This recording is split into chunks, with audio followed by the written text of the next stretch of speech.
جان لے کہ خلق خدا کی کوئی چیز بھی علم آیات قرآن سے باہر نہیں، خواہ اس کا تعلق بحر و بر سے ہو یا خشک اور تر سے ہو۔ سامعین کرام، قرآن کریم ہمارے لیے نہ صرف ایک بہترین ضابطۂ حیات ہے، بلکہ اس میں ہمارے لیے دنیا اور آخرت کی نجات بھی ہے، اور اسی میں ہماری شفا بھی ہے۔ لَقَدْ جَاءَكُمْ رَسُولٌ مِّنْ أَنفُسِكُمْ عزیز علیہ ما عنتم حریص علیکم بالمؤمنین رؤوف الرحیم فإن تولوا فقل حسبی اللہ لا الہ الا ہو علیہ توکلت وہو رب العرش العظیم۔ سامعین کرام، یہ سورۃ توبہ کی آخری 2 آیات ہیں جن میں اللہ تعالیٰ نے حضور پاک صلی اللہ علیہ وآلہ وسلم کی شان، کمالات، بزرگی اور برتری بیان کی ہے۔ یقیناً ہر وہ لفظ، ہر وہ دعا اور ہر وہ آیت جس میں حضور علیہ السلام کی تعریف اور برتری ہو، یقیناً وہ کسی بڑے راز اور طاقت سے خالی نہیں ہوتی۔ اسی طرح یہ جو 2 آیات ہیں، ہمارے بزرگان دین نے ان کو اس طرح پڑھا ہے جیسے اسم اعظم کو پڑھا جاتا ہے۔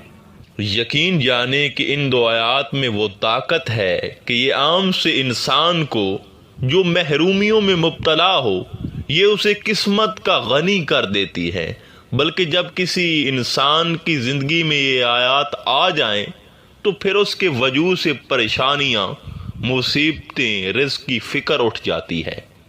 ان آیات کی برکت سے انسان ہر غم و حزن سے آزاد ہو جاتا ہے۔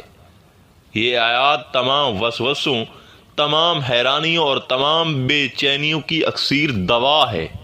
یقیناً ان آیات میں طاقت کا مضبوط نظام موجود ہے۔ ان آیات سے خوش بختی کے دروازے کھلتے ہیں، اور ایسے کھلتے ہیں کہ اللہ کے خزانے اور رحمتوں اور برکتوں کی بے بہا انسان پہ بارش شروع ہو جاتی ہے۔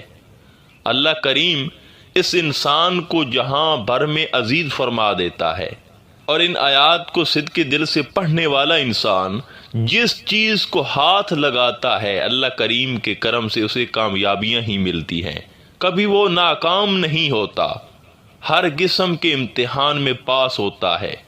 تفسیر نور الثقلین میں آیا ہے کہ نبی کریم صلی اللہ علیہ وآلہ وسلم نے مولا علی کو فرمایا کہ اے علی، جس کو درندوں کو خوف ہو وہ سورۃ توبہ کی آخری 2 آیات کی تلاوت کرے۔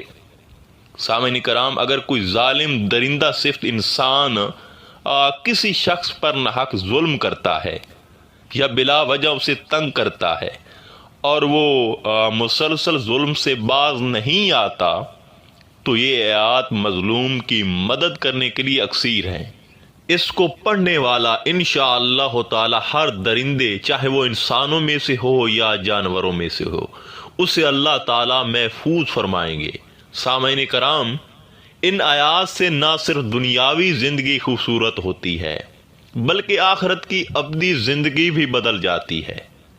بہت سے لوگ یہ فرماتے ہیں کہ ہم نے ایسے لوگوں کو خواب میں دیکھا ہے جو کثرت سے ان آیات کو پڑھتے تھے، وہ قبر میں خوشحال ہیں، اور بعض لوگ تو صاحب خواب کو بتاتے بھی ہیں کہ ان آیات کی برکت سے جو ہم انہیں دنیا میں پڑھتے تھے، یہاں پر ان آیات کی وجہ سے ہم پر بہت کرم ہوا ہے، ہم قبر میں خوشحال ہیں، مطمئن ہیں۔ سامعین کرام، ان آیات کو پڑھنے کی ترتیب کو یوں ہے کہ ہر نماز کے بعد ان آیات کو اول و آخر درود شریف کے ساتھ 5 یا 7 مرتبہ پڑھنا ہے، اور نماز کے علاوہ دن کو یا رات کو چلتے پھرتے اٹھتے بیٹھتے جتنا آسان لگے بغیر مشقت کے اتنا ہی پڑھ لیں۔ جب آپ ان آیات کو پڑھنے لگیں تو فقط اللہ کی رضا مطلوب رکھیں، انشاءاللہ تعالی اللہ پاک کافی ہو جائے گا۔